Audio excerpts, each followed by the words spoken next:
যি পৰ্যন্ত এপিডিচিএলে তেওঁলোকৰ কোনো ধৰণৰ বিধিবদ্ধ প্ৰক্ৰিয়া কোনো সাৰ্কুলাৰ কোনো নটিফিকেশ্যন কোনো এছঅপি নমনাকৈ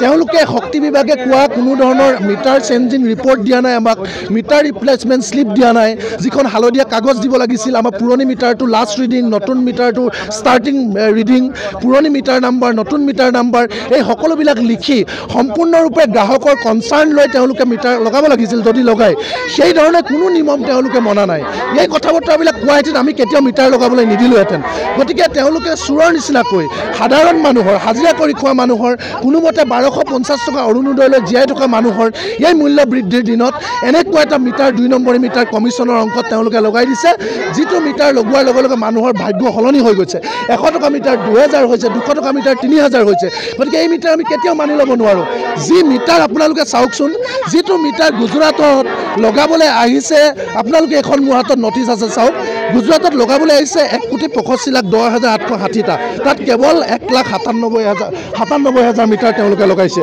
আজিৰ দিনটোত 1.20% লগাইছে 1.20% বিজেপিৰ মহাৰাষ্ট্ৰত মিটাৰ লগাবলৈ 2,35,64,774টা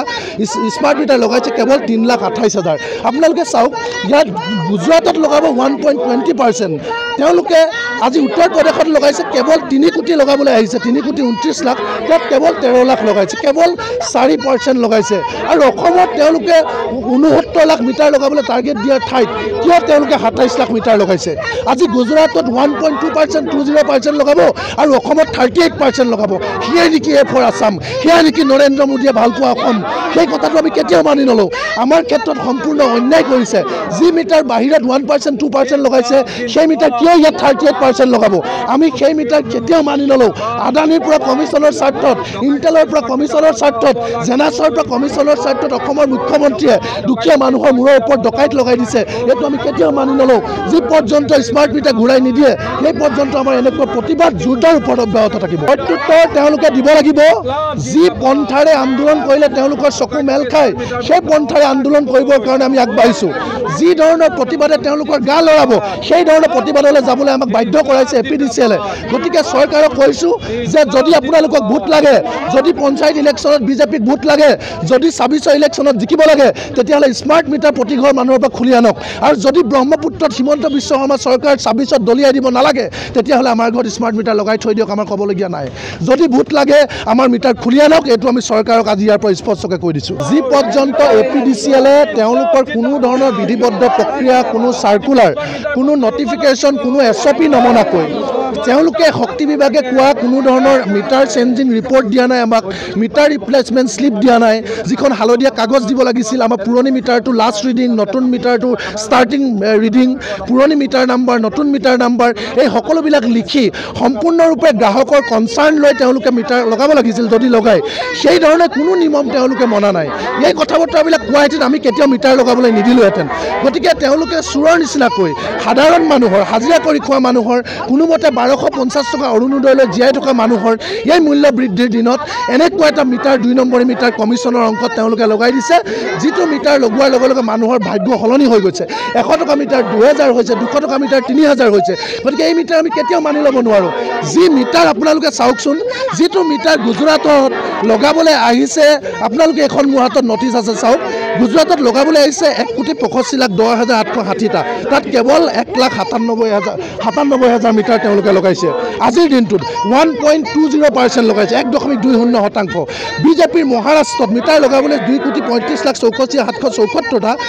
স্মাৰ্ট মিটাৰ লগাইছে কেৱল 3,28,000 আপোনালোকে চাওক ইয়াত গুজৰাটত লগাব 1.20% তেওঁলোকে আজি উত্তৰ প্ৰদেশত লগাইছে কেৱল 3 কোটি লগাবলৈ আহিছে 3,29,00,000 তাত কেৱল 13 লাখ লগাইছে কেৱল 4% লগাইছে আৰু অসমত তেওঁলোকে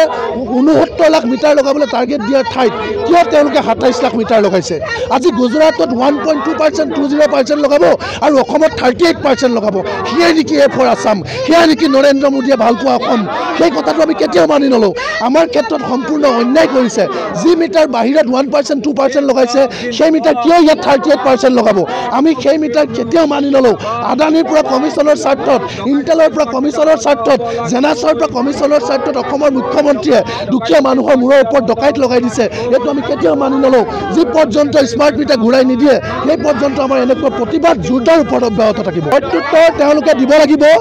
যি পন্থাৰে আন্দোলন কৰিলে তেওঁলোকৰ চকু মেল খায় সেই পন্থাৰে আন্দোলন কৰিবৰ কাৰণে আমি আগবাঢ়িছোঁ। যি ধৰণৰ প্ৰতিবাদে তেওঁলোকৰ গা লৰাব সেই ধৰণৰ প্ৰতিবাদলৈ যাবলৈ আমাক বাধ্য কৰাইছে APDCL-এ। গতিকে চৰকাৰক কৈছোঁ যে যদি আপোনালোকক ভোট লাগে, যদি পঞ্চায়ত ইলেকশ্যনত বিজেপিক ভোট লাগে, যদি ২৬ ইলেকশ্যনত জিকিব লাগে, তেতিয়াহ'লে স্মাৰ্ট মিটাৰ প্ৰতি ঘৰ মানুহৰ পৰা খুলি আনক। আৰু যদি ব্ৰহ্মপুত্ৰত হিমন্ত বিশ্ব শৰ্মা চৰকাৰ ২৬ত দলিয়াই দিব নালাগে, তেতিয়াহ'লে আমাৰ ঘৰত স্মাৰ্ট মিটাৰ লগাই থৈ দিয়ক, আমাৰ ক'বলগীয়া নাই। যদি ভোট লাগে আমাৰ মিটাৰ খুলি আনক, এইটো আমি চৰকাৰক আজি ইয়াৰ পৰা স্পষ্টকৈ কৈ দিছোঁ। যিকোনো খবৰৰ বাবে যোগাযোগ কৰক 7099017330 অথবা 7099017390 নম্বৰত।